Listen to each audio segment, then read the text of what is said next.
Hello bachcho, let's read the question. Based on the compounds of group 15 elements, the correct statement is R.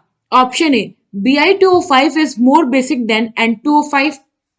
Option B, NF3 is more covalent than BiF3. Option C, PH3 boils at lower temperature than ammonia. And option D, the NN single bond is stronger than PP single bond. सो हमें group 15 elements के regarding कुछ statement given है, हमें बताना है इनमें से कौन सा जो है वो करेक्ट है। तो सबसे पहले हम एक एक स्टेटमेंट रीड आउट करते हैं और पता करते हैं कि वो सही है नहीं। पहला क्या कह रहा है कि जो Bi2O5 है वो मोर बेसिक है देन N2O5। तो ग्रुप 15 की सीरीज देखें तो ये होती है nitrogen, phosphorus, arsenic, antimony and bismuth. So down the group अगर हम जाते हैं तो जो नॉन मेटेलिक कैरेक्टर होता है वो डिक्रीज होता है।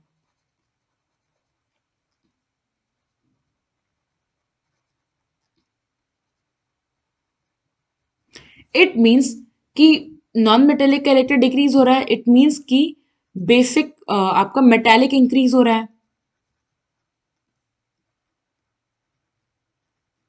मैं लिख भी दूं down the group, metallic character increase कर रहा है यानी कि जो ऑक्साइड होगा उसका बेसिक नेचर इंक्रीज होगा।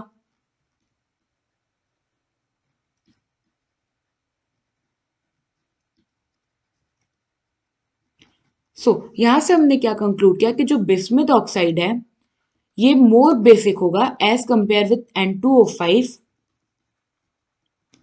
और जो हमारा N2O5 है ये जो होता है एक्चुअली में ये होता है एसिडिक।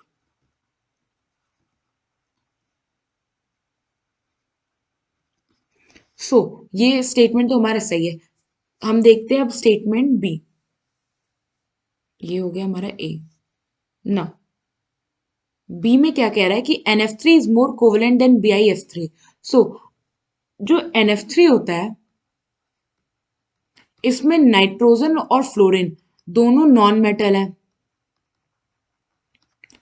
और हमारा जो BiF3 है इसमें Bi जो है ये मेटल है और F जो है ये नॉन मेटल है। और जैसा कि हम जानते हैं कि कोवेलेंट बॉन्ड जो होता है ये बेसिकली फॉर्म होता है हमारे नॉन मेटल्स के बीच में। आप कह लो कोवेलेंट बॉन्ड जो होता है को स्ट्रेंथ ये नॉन मेटल में ही ज्यादा होगा। तो यहाँ पे NF3 दोनों नॉन मेटल से हैं और BF3 में एक मेटल एक नॉन मेटल है। इट मीन्स कि अगर हम कोवेलेंट बॉन्ड स्ट्रेंथ देखें तो वो NF3 में ज्यादा है और BiF3 में कम होंगे। इट मीन्स जो हमारा NF3 है ये ज्यादा कोवेलेंट होगा, हो गया कोवेलेंट नेचर। तो यहां से पता चला कि हमारा स्टेटमेंट बी भी सही है। अब हम देखते हैं हमारा स्टेटमेंट सी। स्टेटमेंट सी क्या कह रहा है कि PH3 boils at lower temperature than ammonia. होता क्या है कि जो अमोनिया है इसमें हाइड्रोजन बॉन्ड फॉर्म होता है, हाइड्रोजन बॉन्डिंग हो जाती है जिससे कि कई सारे अमोनियम मॉलिक्यूल जो होते हैं एक्यूमुलेट कर जाते हैं, अक्यूमुलेशन ऑफ मॉलिक्यूल्स, जिससे कि बॉइलिंग पॉइंट जो होता है इसका इंक्रीज कर जाता है। अगर हम बॉइलिंग पॉइंट का ट्रेंड देखें तो सबसे ज्यादा होता है अमोनिया का, उसके बाद होता है PH3 का, उससे कम होता है ASH3 का, उससे कम होता है हमारा SbH3 का, और सबसे कम होता है हमारा BiH3 का। ये हो गया हमारा बॉइलिंग ट्रेंड। तो यहां से हमें ये पता चला कि हमारा जो ऑप्शन सी है ये भी सही है। अब ऑप्शन डी में क्या कह रहा है? ऑप्शन डी में कह रहा है कि जो NN सिंगल बॉन्ड होते हैं वो ज्यादा स्ट्रांग होते हैं as compare with PP single bond. होता ये है कि जो हमारा नाइट्रोजन वाला है NN, नाइट्रोजन क्या है, एक स्मॉल साइज है और इससे कंपैरिजन में फोस्फोरस तो बिगर साइज ही है। तो अगर साइज छोटा है तो दोनों एटम्स के बीच में जो बॉन्ड होगा उसमें रिपल्सन ज्यादा होगा। अगर रिपल्सिव बॉन्ड रिपल्सन ज्यादा होगा। अगर रिपल्सन ज्यादा है इसका मतलब कि बॉन्ड स्ट्रेंथ कम होगी, और फोस्फोरस जो होता है वो कंपैरेटिवली लार्ज साइज का होता है, तो इस केस में रिपल्सन कम होगी।